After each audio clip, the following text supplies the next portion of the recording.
વલસાડમાં જન ઉત્કર્ષ મહોત્સવની 2 દિવસીય ઉજવણીનો પ્રારંભ। બિરસા મુંડા જન્મ જયંતિના 150 વર્ષ પૂર્ણ થતા હોવાથી બિરસા મુંડાની 150મી જન્મ જયંતિની ઉજવણી નિમિત્તે રાજ્ય સરકાર દ્વારા આદિજાતિ જન ઉત્કર્ષ મહોત્સવની 2 દિવસીય ઉજવણીનો પ્રારંભ વલસાડ જિલ્લાના ઉમરગામ તાલુકાના ધોડીપાડા ખાતે સાંસ્કૃતિક હોલમાં રાજ્યના નાણાં, ઉર્જા અને પેટ્રોકેમિકલ મંત્રી કનુભાઈ દેસાઈની અધ્યક્ષતામાં રંગેચંગે પ્રારંભ કરવામાં આવ્યો હતો। ઉજવણીના પ્રારંભે આદિવાસી સમાજના કલાકારો દ્વારા અનેક નૃત્ય રજૂ કર્યા હતા, જે નિહાળી ઉપસ્થિત સૌ મંત્રમુગ્ધ થયા હતા।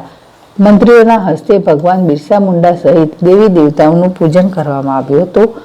ભગવાન બિરસા મુંડા આદિજાતિ વિભાગની ફિલ્મ બતાવવામાં આવી હતી। મહાનુભાવોના હસ્તે વિવિધ યોજનાના લાભાર્થીઓને સહાયનું વિતરણ કરવામાં આવ્યું હતું।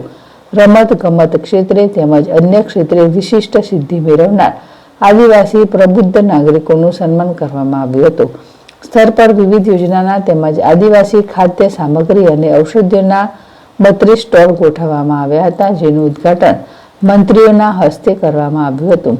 આ પ્રસંગે રાજ્યના આદિજાતિ વિકાસ, પ્રાથમિક, માધ્યમિક અને પ્રૌઢ શિક્ષણ વિભાગના કેબિનેટ મંત્રી ડોક્ટર કુબેરભાઈ ડિંડોર તેમજ આદિજાતિ વિકાસ, શ્રમ અને રોજગાર ગામ વિકાસ વિભાગના રાજ્ય કક્ષાના મંત્રી કુંવરજીભાઈ હરપતિની ગરિમામય ઉપસ્થિત રહી હતી।